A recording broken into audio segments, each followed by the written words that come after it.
Welcome to JTV. ముందుగా headlines చూద్దాం. పేదల ఓటు హక్కు దోచే కుట్ర జరుగుతోందన్న రేవంత్. ఓటు పోతే రేషన్, భూమి హక్కులు పోతాయని వెల్లడి. ప్రజాస్వామ్య రక్షణలో రాహుల్ ముందు వరుసలో ఉన్నారని వ్యాఖ్య. ఈ పోరాటంలో తెలంగాణ ముందుండాలని సీఎం పిలుపు.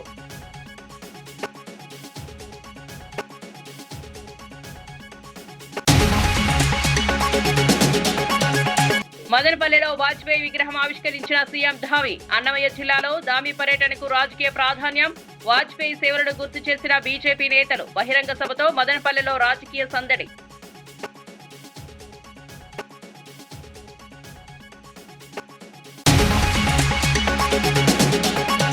అప్పులపై పవన్ ఇప్పుడు మౌనం ఎందుకు వహిస్తున్నారని బుగ్గన ప్రశ్న. 70,000 కోట్ల అప్పులపై శ్వేతపత్రం ఇవ్వాలని డిమాండ్. అప్పట్లో ట్వీట్లు, ఇప్పుడు నిశ్శబ్దం ఎందుకు అని ప్రశ్న. రాష్ట్ర ఆర్థిక పరిస్థితిపై ప్రభుత్వం స్పష్టత ఇవ్వాలని డిమాండ్.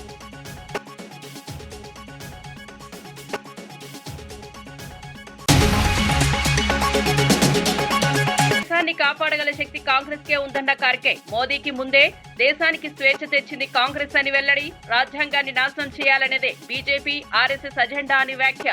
ప్రజాస్వామ్యం కాపాడాలంటే కాంగ్రెస్ కు మద్దతు అవసరమని వెల్లడి.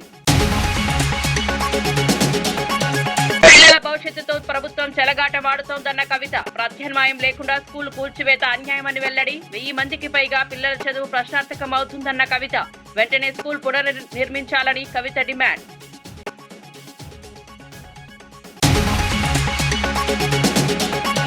పేదల ఓటు హక్కును దూరం చేసే కుట్ర జరుగుతోందని సీఎం రేవంత్ రెడ్డి హెచ్చరించారు. ఓటు తొలగిస్తే రేషన్ కార్డు, భూమి వంటి మౌలిక హక్కులే కోల్పోయే ప్రమాదం ఉందని పేర్కొన్నారు. ప్రజాస్వామ్యాన్ని రక్షించేందుకు రాహుల్ గాంధీ సైనికుడిగా పోరాడుతున్నారని ప్రశంసించారు. ఈ పోరాటంలో ప్రతి ఒక్కరూ రాహుల్ కు అండగా నిలవాలని పిలుపునిచ్చారు. బీజేపీ విధానాలు పేదలకు నష్టం చేసేలా ఉన్నాయని, అందుకే ఓటు హక్కుపై దాడులు చేస్తున్నారని విమర్శించారు. ప్రజల హక్కులను కాపాడడం కాంగ్రెస్ బాధ్యత అని సీఎం స్పష్టం చేశారు. తెలంగాణ ప్రజలు ఈ పోరాటంలో ముందు వరుసలో నిలవాలని ఆయన కోరారు. डॉक्टर बाबा साहेब अम्बेडकर इन लोगों के लिए जो खड़ा हुआ, आज के तारीख में राहुल गांधी जी, मल्लिकार्जुन खड़गे जी, यही जाति के लिए, यही लोगों के लिए खड़ा होकर मोदी जी और अमित शाह के खिलाफ लड़ रहा है. जो आरएसएस, जो गोलवाल करके जो सोच है, जो विचारधारा है, हराने के लिए आज रामलीला मैदान में हम लोग सब इकट्ठा हुए. इसीलिए भाई बहन, ये चुनाव नहीं है, ये समस्या कांग्रेस के नहीं है, ये समस्या है इस देश के. इस देश में जो गरीब लोग हैं, इस देश में जो दलित है, जो आदिवासी है, जो माइनॉरिटी है, ये देश समस्या के लिए राहुल गांधी जी ने खड़ा होकर मोदी जी के खिलाफ लड़ रहे. हम लोग राहुल भैया को हम लोग मजबूत करना है. इस जंग में, इस लड़ाई में राहुल जी को इस बार इस देश ने जिताना है. नहीं है तो गरीब लोगों को वोट हक छीन लेने वाले. अगर एक बार उनका नाम वोटर लिस्ट से निकल गए, उसके बाद आधार कार्ड निकलने वाले, उसके बाद रेशन कार्ड निकालने वाले हैं, उसके बाद उनका जमीन जायदाद खींच लेने वाले हैं. इस देश में जो मूलवासी आदिवासी है, उन लोग सब कुछ खो जाएंगे. इसीलिए हम लोग सब इकट्ठा होकर राहुल जी के तरफ से, राहुल जी सिपाही बनकर मोदी के खिलाफ लड़ना है. तेलंगाना की तरफ से हम लोग हाजिर है. आप लोग तैयार है? जिसने भी तैयार है हाथ उठाओ.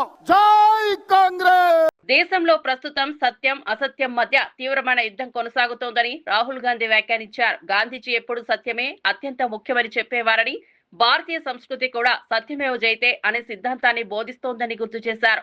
అయితే ఆర్ఎస్ఎస్ చీఫ్ మోహన్ భగవత్ సత్యం కంటే శక్తి ముఖ్యమని చెప్పడం ప్రమాదకరమని విమర్శించారు. ప్రజాస్వామ్యాన్ని బలహీనపరిచే ప్రయత్నాలు జరుగుతున్నాయని, దేశం నుంచి ఆర్ఎస్ఎస్, మోదీ ప్రభుత్వాన్ని తొలగించడమే లక్ష్యమని స్పష్టం చేశారు.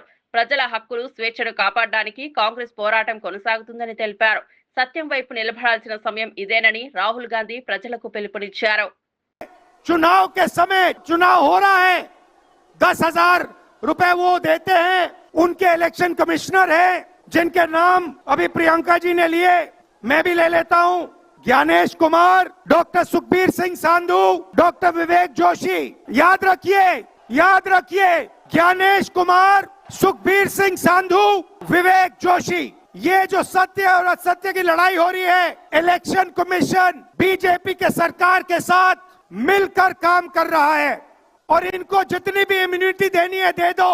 नरेंद्र मोदी जी ने इलेक्शन कमिश्नर्स के लिए कानून बदला, नया कानून लाए, कहा कि इलेक्शन कमिश्नर कुछ भी करे उन पर एक्शन नहीं लिया जा सकता। వార్త వివరాల్లోకి వెళ్తే దేశాన్ని కాపాడగల శక్తి కాంగ్రెస్ సిద్ధాంతానికే ఉందని ఏఐసిసి చీఫ్ మల్లికార్జున ఖర్గే స్పష్టం చేశారు. స్వాతంత్రానికి ముందు నుంచే కాంగ్రెస్ దేశం కోసం పోరాడిందని, మోదీ అమిత్ షా పుట్టక ముందే కాంగ్రెస్ దేశానికి స్వేచ్ఛ తీసుకొచ్చిన చరిత్ర ఉందని గుర్తు చేశారు. ఆర్ఎస్ఎస్ సిద్ధాంతం దేశాన్ని కాపాడలేదని, బీజేపీ ఆర్ఎస్ఎస్ కలిసి రాజ్యాంగాన్ని నాశనం చేయాలని చూస్తున్నాయని ఆరోపించారు. పేదలను మళ్లీ బానిసలుగా మార్చే ఆలోచనతోనే ఈ శక్తులు పనిచేస్తున్నాయని విమర్శించారు. ప్రజాస్వామ్యం, సమానత్వం, సెక్యులరిజం వంటి విలువలను కాపాడాలంటే కాంగ్రెస్ కు మద్దతు అవసరమని ఆయన పిలుపునిచ్చారు. దేశ భవిష్యత్తు కోసం ప్రజలు అప్రమత్తంగా ఉండాలని ఖర్గే సూచించారు. जाने का काम राहुल गांधी जी कर रहे हैं, सोनिया गांधी जी कर रहे हैं, आज प्रियंका जी भी कर रही है। तो ये हमारी जिम्मेदारी बन सकती कि हम एक होकर उनके विचारों को मजबूत करें, साथ ही साथ कांग्रेस पार्टी की जो विचारधारा है उसको लेकर आगे बढ़े। कांग्रेस पार्टी की विचारधारा ही देश को बचा सकती है। भागवत की विचारधारा, गोलवाल गुरु जी की विचारधारा या हमारे मनुस्मृति की विचारधारा ये देश को बचाएंगी नहीं, ये देश को खत्म कर देगी। और उसी रास्ते पे मोदी चल रहे हैं और उसी रास्ते पे बीजेपी चल रही है। आहिस्ता आहिस्ता ये लोग संविधान के खत्म करने की कोशिश कर रहे हैं। సీతాఫల్ మండిలో ప్రభుత్వ పాఠశాలను కూలగొట్టి వదిలేయడంపై కవిత తీవ్ర ఆగ్రహం వ్యక్తం చేశారు. పద్మారావు గౌడ్ ఎమ్మెల్యే క్యాంప్ కార్యాలయం ఎదురుగానే ఉన్న ఈ స్కూల్లో 1000 మందికి పైగా పిల్లలు చదువుతున్నారని గుర్తు చేశారు. మంచి స్థితిలో ఉన్న పాఠశాలను ఎలాంటి ప్రత్యామ్నాయం లేకుండా కూల్చివేయడం అన్యాయమని విమర్శించారు. పిల్లల భవిష్యత్తుతో ప్రభుత్వం చెలగాటమాడుతోందని అన్నారు. వెంటనే దీనిపై ప్రభుత్వం స్పందించి స్కూల్ పునర్నిర్మాణం చేయాలని డిమాండ్ చేశారు. విద్యా హక్కును కాలరాయడం సరికాదని, ప్రభుత్వ నిర్లక్ష్యం వల్ల విద్యార్థులు ఇబ్బందులు పడుతున్నారని కవిత పేర్కొన్నారు. ఈ అంశంపై ప్రజలు ప్రశ్నించాలని ఆమె కోరారు. జై హే తెలంగాణ పాట పాడమంటే ఆయన పాడలేదు కాబట్టి మరి ఆయన విగ్రహం పెట్టొద్దు అని తెలంగాణ వాదులందరూ కూడా అంటున్నటువంటి సందర్భం. డెఫినెట్గా ఏదేమైనా నేను తెలంగాణ వాదుల పక్షానే ఉంటాను కాబట్టి బాలసుబ్రహ్మణ్యం గారు విగ్రహం పెట్టడానికి ఇంకేదైనా మంచి ప్లేస్ చూసుకొని తెలంగాణ కళాకారులకు సంబంధించినటువంటి విగ్రహాన్ని ఏదైనా రవీంద్ర భారతిలో పెడితే బాగుంటుంది. ఎందుకంటే రవీంద్ర భారతిలో అంతకుముందు తెలంగాణ కళాకారులకు చోటు లేదని ఆవేదన ఉండే. తెలంగాణ రాష్ట్రం వచ్చిన తర్వాత అన్ని జానపద కళలను అక్కడ ప్రదర్శించడానికి చాలా ప్రయత్నం చేయడం జరిగింది. తెలంగాణ తేజోమూర్తుల చిత్రపటాలను కూడా అక్కడ పెట్టడానికి ప్రయత్నం చేయడం జరిగింది. మరి అటువంటి చోటు సినిమా కళాకారుడైనటువంటి వారి బొమ్మ పెట్టడం అనేది సూట్ కాదని చెప్పి నేను పర్సనల్గా అనుకుంటున్నా. సినిమా కళాకారులకు పెట్టాలనుకుంటే ప్రసాద్ స్టూడియోస్ ఉన్నాయి, ప్రసాద్ చాలా ఉన్నాయి, ఇంకా చోట్లు లేవని కాదు, పెట్టొద్దని నేను అంటలేను. కానీ రవీంద్ర భారతి మాత్రం ఖచ్చితంగా తెలంగాణ వాదులకు, తెలంగాణ జానపద కళాకారులకు ఉండాలనేటటువంటిది నా. ఉత్తరాఖండ్ ముఖ్యమంత్రి పుష్కర్ సింగ్ ధామి అన్నమయ్య జిల్లా మదనపల్లెలో పర్యటించారు. ఈ సందర్భంగా పట్టణంలో మాజీ ప్రధాని అటల్ బిహారీ వాజ్పేయి విగ్రహాన్ని సీఎం ధామి ఆవిష్కరించారు. హెలీప్యాడ్ వద్దకు చేరుకున్న ఆయనకు ప్రజాప్రతినిధులు, అధికారులు ఘన స్వాగతం పలికారు. అనంతరం మదనపల్లిలో నిర్వహించిన బహిరంగ సభలో పాల్గొని మాట్లాడారు. దేశ అభివృద్ధిలో వాజ్పేయి పాత్రను ఈ సందర్భంగా నాయకులు గుర్తు చేసుకున్నారు. రాష్ట్రాల మధ్య స్నేహభావం, అభివృద్ధి భాగస్వామ్యం మరింత బలోపేతం కావాలని సీఎం ధామి ఆకాంక్షించారు. ఈ పర్యటనతో మదనపల్లి ప్రాంతంలో రాజకీయ ప్రాధాన్యత మరింత పెరిగిందని స్థానిక బీజేపీ నేతలు వ్యాఖ్యానించారు. కార్యక్రమంలో బీజేపీ నాయకులు, కార్యకర్తలు పెద్ద సంఖ్యలో పాల్గొన్నారు.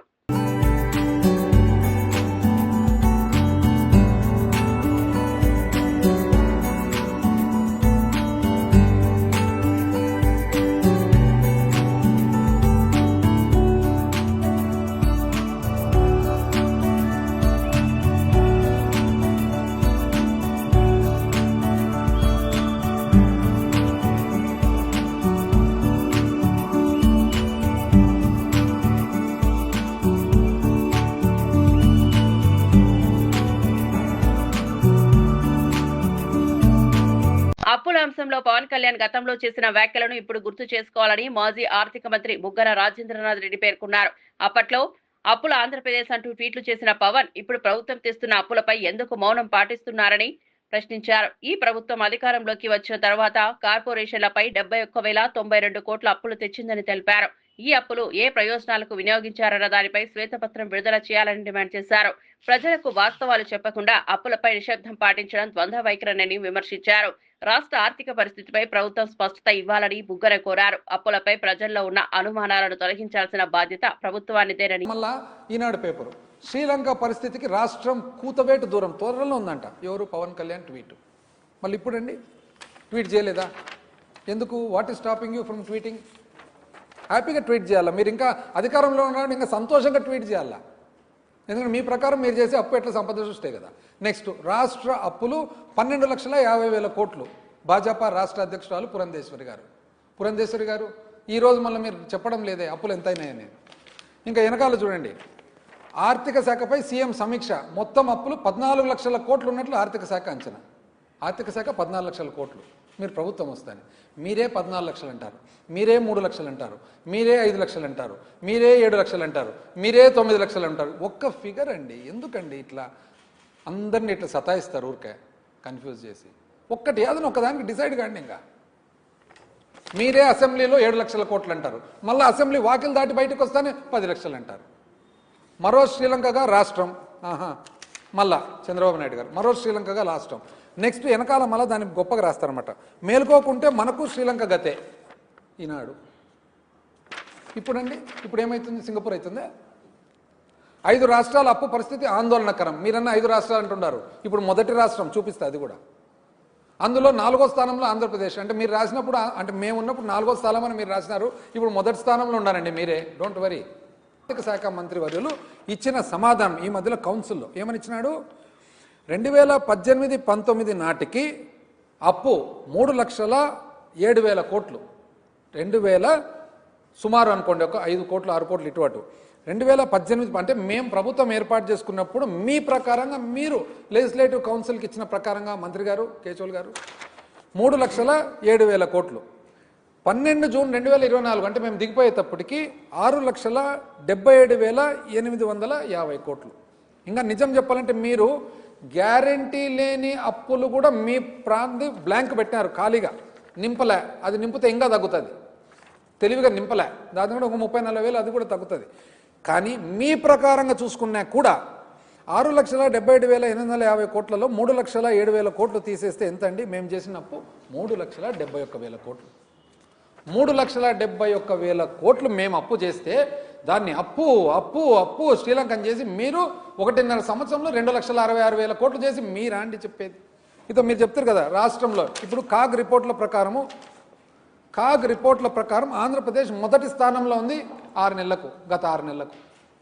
ఈ సంవత్సరం 63,050. ఎన్నికల సంఘం బీజేపీ కనుసన్నల్లో పనిచేస్తోందని మంత్రి పొన్నం ప్రభాకర్ తీవ్ర విమర్శలు చేశారు. ఓటు చేరుపై రాహుల్ గాంధీ చేపట్టిన ఉద్యమం న్యాయమైనదని, అందులో తెలంగాణ ప్రజలు కూడా పాల్గొంటున్నారని తెలిపారు. ప్రజాస్వామ్య వ్యవస్థలో ఎన్నికల సంఘం స్వతంత్రంగా ఉండాల్సిన అవసరం ఉందని గుర్తు చేశారు. కానీ ప్రస్తుత పరిస్థితుల్లో అది అధికార పార్టీకి అనుకూలంగా వ్యవహరిస్తోందని ఆరోపించారు. ప్రజల ఓటు హక్కును కాపాడేందుకు కాంగ్రెస్ పోరాటం కొనసాగిస్తోందని స్పష్టం చేశారు. రాజ్యాంగ విలువలను రక్షించాల్సిన బాధ్యత ప్రతి పౌరుడిపై ఉందని మంత్రి పేర్కొన్నారు. ఈ పోరాటంలో ప్రజలు కాంగ్రెస్ కు మద్దతు ఇవ్వాలని పిలుపునిచ్చారు. మంత్రి గారి నాయకత్వంలో మంత్రులు, పార్టీ నాయకులందరూ ప్రజల సంతకాలు తీసుకొచ్చి ఈరోజు రాష్ట్రపతి గారికి ఇచ్చే సంబంధించిన విషయం లోపల మరి తెలంగాణ నుంచి కూడా అనేక మంది ఢిల్లీలో ఈ ర్యాలీలో పాల్గొంటూ ఉన్నారు. అందరి ముఖ్య ఉద్దేశం ఒకటే, ప్రజాస్వామ్యాన్ని రక్షించాలి, రాజ్యాంగాన్ని రక్షించుకోవాలి. ఆనాడు స్వతంత్ర ఉద్యమంలో మనం పాల్గొని ఉండకపోవచ్చు.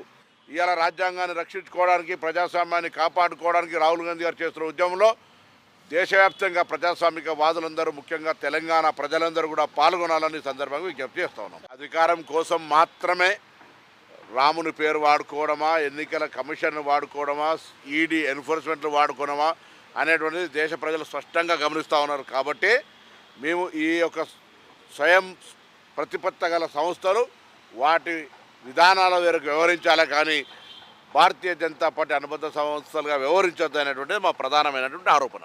అమరావతి పోర్టుల విధానాలపై బొత్స సత్యనారాయణ తీవ్ర విమర్శలు చేశారు. 1000 కిలోమీటర్ల సముద్ర తీరాన్ని ఉపయోగించుకునేందుకు తమ హయాంలో పోర్టులు నిర్మించారని తెలిపారు. కానీ ప్రస్తుతం దివాలా తీస్తున్న కంపెనీలకు 1000 ఎకరాలకు 99 పైసలకు 99 సంవత్సరాల లీజుకు ఇస్తున్నారని ఆరోపించారు. ఉపాధి హామీ పని దినాలు తగ్గిపోవడంతో పేదలు తీవ్రంగా నష్టపోతున్నారని అన్నారు. రెండో విడత భూముల పేరుతో అమరావతి రైతులు కన్నీళ్లు పెట్టుకుంటున్నారని ఆవేదన వ్యక్తం చేశారు. 3 రాజధానులను వ్యతిరేకించిన చంద్రబాబు ఇప్పుడు 3 జోన్లు ఎందుకు తెచ్చారని ప్రశ్నించారు. అమరావతి బిల్లును కేంద్రం వెనక్కి పంపడంపై కూడా ప్రభుత్వం సమాధానం చెప్పాలని బొత్స డిమాండ్ చేశారు. ప్రజలు ఈ అంశాలపై ఆలోచించాలని పిలుపునిచ్చారు.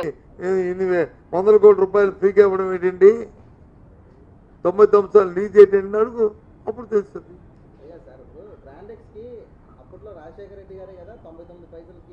99 పైసలు ఇవ్వలేదు కానీ బ్రాండెక్స్ కి కన్సెషన్ ఇచ్చాం. కానీ ఆ బ్రాండెక్స్ ఇవ్వబట్టి వాళ్ళ ఆంధ్ర రాష్ట్రంలో దాన్ని చేయబట్టే ఇన్ని లక్షల ఉద్యోగాలు వచ్చాయి, ఇన్ని వేల ఉద్యోగాలు. ఆంధ్ర రాష్ట్రంలో ప్రైవేట్ రంగంలో ఏదైనా సంస్థ వచ్చి ఇన్ని వేల ఉద్యోగాలు ఉందంటే బ్రాండెక్స్. నువ్వుకి ఇచ్చిన రాయితీలు బ్రాండెక్స్కి ఎక్కడ ఇచ్చాం మనం? నేనే కదా వెళ్ళాను శ్రీలంక. ఇవాళ స్టీల్ ప్లాంట్ ఉంది, స్టీల్ ప్లాంట్ కాపాడుకునే బాధ్యత ఉందా లేదా? మా విజయనగరంలో వచ్చి స్టీల్ ప్లాంట్ పెడతారంట. నేను అడిగా అధికారులు, ఎందుకయ్యా దీనికి ఐరన్ ఎక్కడంటే రాష్ట్ర ప్రభుత్వం ఐరన్ ఇవ్వాలంట. ఎన్ని ఉద్యోగాలు అంటే ఏంటి, అక్కడ వచ్చి 750 ఉద్యోగాలు ఇస్తారంట. దానికి ఎన్ని ఎకరాలు అంటే 1000 ఎకరాలు. ఎంతమంది రైతులు అంటే 900 మంది రైతులు నష్టం. ఎన్ఆర్జీ ఇస్తుంది. ఎన్ఆర్జీ ఇస్తుంది. దయచేసి రాష్ట్ర ప్రజలందరూ కూడా రైతు కూడి అందరూ దీన్ని ఆలోచించమని కోరుతాను. ప్రభుత్వం చేస్తున్న దుర్మార్గమైన కార్యక్రమాన్ని గత 2 సంవత్సరాల్లో యావరేజ్ తీసుకున్న రోజుల్లో 2,50,00,000 పనిదినాలు గత సంవత్సరం ఈ సంవత్సరం తగ్గాయి. అంటే సుమారు 5 కోట్ల పనిదినాలు తగ్గాయి. అంటే 5 కోట్లు పనిదినం, రోజుకు పనిదినం వచ్చే వేతనం 300 రూపాయలు. అంటే 5 కోట్లకి పని అంటే సుమారు 1500-1600 కోట్ల రూపాయలని ఈ రాష్ట్ర ప్రజానికం, ఈ సామాన్య ప్రజానికం 5,000 నోట్లోకి వెళ్తున్న పేదవాడికి ఇవాళ నష్టం వచ్చింది. ఇది రికార్డు. ఇది నువ్వు ఇంకే సంపద సృష్టిస్తారు, ఇంకే ఉపాధి కల్పిస్తారు.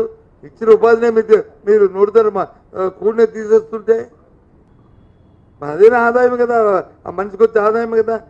గుంటూరులో బిజినెస్ సెంటర్ శంకర్ విలాస్ వద్ద పాత బ్రిడ్జి స్థానంలో పెద్ద బ్రిడ్జి నిర్మించాల్సి ఉండగా సేతు బంధు పథకంలో చిన్న బ్రిడ్జి నిర్మించి చేతులు దులుపుకునే ప్రయత్నం జరుగుతోందని అంబటి రాంబాబు ఆరోపించారు. అఖిలపక్ష సమావేశంలోనే తాము దీనిని వ్యతిరేకించామని తెలిపారు.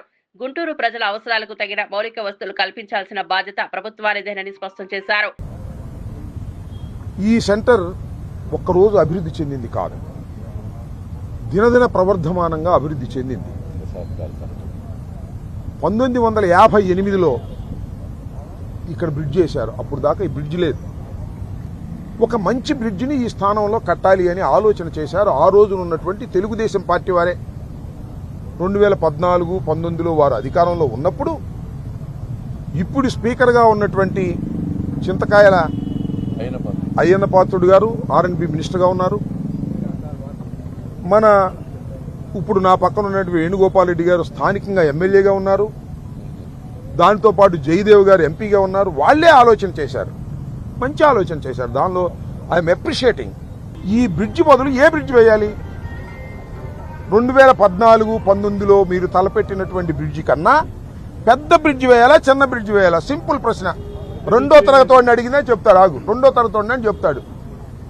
కనీసం ఆ బ్రిడ్జి వేయండి అంటారు. లేదు అవసరాలు పెరిగాయి కాబట్టి ఇంకా పెద్ద బ్రిడ్జి వేయండి సార్ అంటారు. అదేంటి దాని బ్రిడ్జి? అక్కడ ఎక్కడ పాయింట్ హిందూ కాలేజ్ దగ్గర నుంచి లేచి లాడ్జ్ సెంటర్ దగ్గర దిగుతుంది. మధ్యలో ఐకానిక్ బ్రిడ్జి, సింగిల్ పిల్లర్, 2 RUBలు, బ్రహ్మాండంగా ఉంటుందని అందరూ భావించారు. అది వదిలేశారు. పెమ్మసాని చంద్రశేఖర్ గారు ఎందుకంటే కాస్త చదువుకున్నవాడు, మేధావి కదా, మరి మేధావనాలో మరి ఏమనాలో నాకు తెలియదు. ఆయన దాన్ని తగ్గించేసి సేతు బంధు కింద, సేతు బంధు అంటే మామూలుగా అక్కడ కూడా ఇచ్చారు, రెడ్డిపాలెం దగ్గర ఒకటి ఇచ్చారు, ఇక్కడ ఇటు వెళ్ళేటప్పుడు ఇంకోటి ఇచ్చారు. 100 కోట్ల లోపే ఇస్తారు, పైన ఎవరు, దట్ ఈస్ ది రూల్. దీనిలో తోసాడు 100 కోట్ల లోపల పని అయిపోద్ది అన్నారు. దాన్ని శాంక్షన్ చేసుకున్నారు. అప్పుడే చెప్పాం మేము, అఖిల పక్షం కూడా మమ్మల్ని పిలిచినప్పుడు చెప్పాం ఇది కరెక్ట్ కాదు. 100 కోట్లతో ఏదో సేతు బంధు కింద కేంద్ర ప్రభుత్వం దగ్గర నుంచి మీరు తీసుకొస్తే తీసుకురండి, కానీ కనవా చోట్ల వేసుకోండి. సూర్యాపేట జిల్లా తుంగతుర్తి నియోజకవర్గంలో కాంగ్రెస్ గూండాల దాడిలో మృతి చెందిన బీఆర్ఎస్ కార్యకర్త ఉప్పల మల్లయ్య కుటుంబాన్ని కేటీఆర్ పరామర్శించారు. మల్లయ్య చిత్రపటానికి పూలమాలలు వేసి నివాళులు అర్పించిన అనంతరం కుటుంబానికి 5 లక్షల ఆర్థిక సహాయం అందించారు. భవిష్యత్తులో ప్రభుత్వ ఉద్యమం కల్పిస్తామని హామీ ఇచ్చారు. ఎన్నికల భయంతోనే కాంగ్రెస్ దాడులకు పాల్పడుతోందని కేటీఆర్ ఆరోపించారు. 10 ఏళ్ల అధికారంలో ఉన్న బీఆర్ఎస్ ఇలాంటి రాజకీయాలకు పాల్పడలేదని గుర్తు చేశారు. కార్యకర్తలపై దాడులు కొనసాగితే తిరగబడక తప్పదని హెచ్చరించారు. పంచాయతీ ఎన్నికల్లో 50% స్థానాలు గెలుచుకున్న బీఆర్ఎస్ శ్రేణులను కేటీఆర్ అభినందించారు.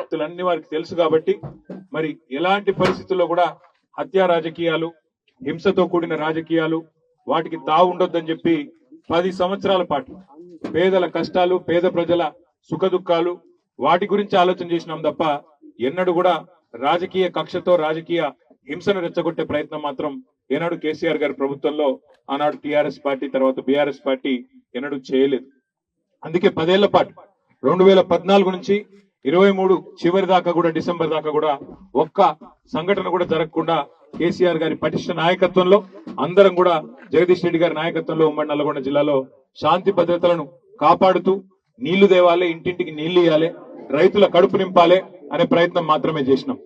ఈ రోజు మళ్ళీ బాధాకరం, కాంగ్రెస్ ప్రభుత్వం రాగానే ఇవాళ ఉమ్మడి నల్గొండ జిల్లాలో ఒక దగ్గర కాదు 3 చోట్ల చాలా దుర్మార్గమైన మరి కార్యక్రమాలు వాళ్ళు చేస్తా ఉన్నారు. ఎన్నికలను దృష్టిలో పెట్టుకొని ఎన్నికలు వస్తాయి పోతాయి, కానీ ఊళ్ళో ఉండే సోదరులు వారు కలిసిమెలిసి ఉండాలి తెల్లారి ఎన్నికల తర్వాత కూడా. అవన్నీ మర్చిపోయి ఇవాళ అడ్డమైన కార్యక్రమాలు చేస్తా ఉన్నారు.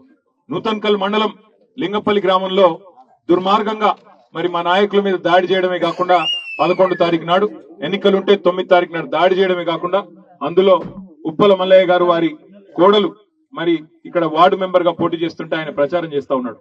చేస్తుంటే దాడి చేసి కిరాతకంగా హత్య చేసింది ఈ స్థానిక కాంగ్రెస్ నాయకత్వం, స్థానికంగా ఉన్న కాంగ్రెస్ పార్టీ కార్యకర్తలు. మరి ఇట్లాంటి హత్యా రాజకీయాల్ని ఖండించాల్సిన పెద్దలు వాటిని ప్రోత్సహించో. ఖమ్మం జిల్లా తల్లాడ మండలంలోని కలకోడిమ, కొర్నవల్లి, ముద్దనూరు, పాత పినవాక గ్రామాల్లో కాంగ్రెస్ పార్టీ సర్పంచ్ అభ్యర్థుల విజయాన్ని ఆకాంక్షిస్తూ ఎమ్మెల్యే డాక్టర్ మఠా రాఘమయ్య విస్తృత ప్రచారం నిర్వహించారు. ఈ సందర్భంగా ఆయన మాట్లాడుతూ గ్రామాల అభివృద్ధి కాంగ్రెస్ ప్రభుత్వంలోనే సాధ్యమని స్పష్టం చేశారు. గత 2 సంవత్సరాల్లో కాంగ్రెస్ ప్రభుత్వం గ్రామీణ అభివృద్ధికి విశేషంగా కృషి చేసిందన్నారు. రైతులకు రుణమాఫీ, రైతు బంధు, పేదలకు ఉచిత విద్యుత్, పెన్షన్లు, సబ్సిడీపై గ్యాస్, మహిళలకు ఉచిత బస్సు సౌకర్యం వంటి సంక్షేమ పథకాలు అందిస్తున్నామని తెలిపారు. అన్ని వర్గాల ప్రజలకు ప్రభుత్వ లబ్ధి చేకూరుతోందన్నారు. రాష్ట్రాన్ని అన్ని రంగాల్లో అభివృద్ధి చేస్తున్న ముఖ్యమంత్రి రేవంత్ రెడ్డికి బహుమతిగా గ్రామ పంచాయతీల్లో కాంగ్రెస్ మద్దతు సర్పంచులను గెలిపించాలని ప్రజలను కోరారు. రిజల్ట్స్ ఇక్కడ రిపీట్ అవుతాయి. ఇంకా కొంచెం ఎక్కువగానే ఇక్కడ మన కాంగ్రెస్ అభ్యర్థులు గెలుస్తారు సర్పంచులుగా. ఎందుకు అంటే మేము చేసిన అభివృద్ధి పనులు అలా ఉన్నాయి. మేము చేసిన ప్రజలకు ఉపయోగపడే పనులు కానీ, అభివృద్ధి పనులు కానీ, ఇందిరమ్మ ఇల్లు కానీ, సన్న బియ్యం కానీ, కొత్త రేషన్ కార్డులు, గృహజ్యోతి కింద, తర్వాత 200 యూనిట్ల వరకు కరెంటు ఉచితం కానీ, అలాగే మన రైతులకు కూడా రైతు రుణమాఫీ అయింది, రైతు భరోసా వచ్చింది, రైతు బీమా వచ్చింది, అలాగే మనం బోనస్ కూడా ఇస్తున్నాం. ఇలా ప్రతి ఒక్కటి కూడా చూసుకుంటే ఇవాళ ఒక్కొక్క కుటుంబానికి 2 నుంచి 3 పథకాలు అయితే ఖచ్చితంగా అందుతున్నాయి. కనుక ప్రజలు కూడా అభివృద్ధికి పట్టం కడుతున్నారు. ఈరోజు కాంగ్రెస్ అభ్యర్థులను మంచి మెజార్టీతో గెలిపించబోతున్నారు. బుట్టెన్ ముగించే ముందు హెడ్లైన్స్ మరోసారి చూద్దాం. పేదల ఓటు హక్కు దోచే కుట్ర జరుగుతోందన్న రేవంత్. ఓటు పోతే రేషన్, భూమి హక్కులు పోతాయని వెల్లడి. ప్రజాస్వామ్య రక్షణలో రాహుల్ ముందు వరుసలో ఉన్నారని వ్యాఖ్య. ఈ పోరాటంలో తెలంగాణ ముందుండాలని సీఎం పిలుపు.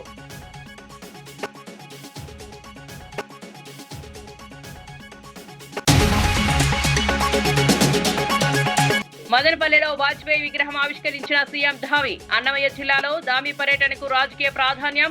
వాజ్పేయి సేవలను గుర్తు చేసిన బీజేపీ నేతలు. బహిరంగ సభతో మదనపల్లెలో రాజకీయ సందడి.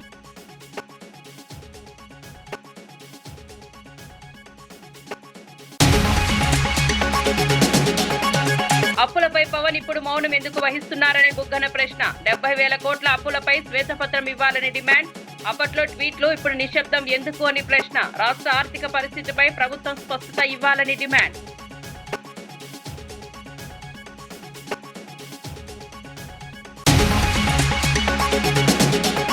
దేశాన్ని కాపాడగల శక్తి మెజారిటీ కాంగ్రెస్ కే ఉందన్న ఖార్గే మోదీకి ముందే దేశానికి స్వేచ్ఛ తెచ్చింది కాంగ్రెస్ అని వెల్లడి. రాజ్యాంగాన్ని నాశనం చేయాలనేదే బీజేపీ ఆర్ఎస్ఎస్ అజెండా అని వ్యాఖ్య. ప్రజాస్వామ్యం కాపాడాలంటే కాంగ్రెస్ కు మద్దతు అవసరమని వెల్లడి. పిల్లల భవిష్యత్తుతో ప్రభుత్వం చెలగాటమాడుతోందన్న కవిత. ప్రత్యామ్నాయం లేకుండా స్కూల్ కూల్చివేత అన్యాయమని వెల్లడి. 1000 మందికి పైగా పిల్లల చదువు ప్రశ్నార్థకం అవుతుందన్న కవిత. వెంటనే స్కూల్ పునర్నిర్మించాలని కవిత డిమాండ్. మరిన్ని అప్డేట్స్ కోసం చూస్తూనే ఉండండి జేటీవీ.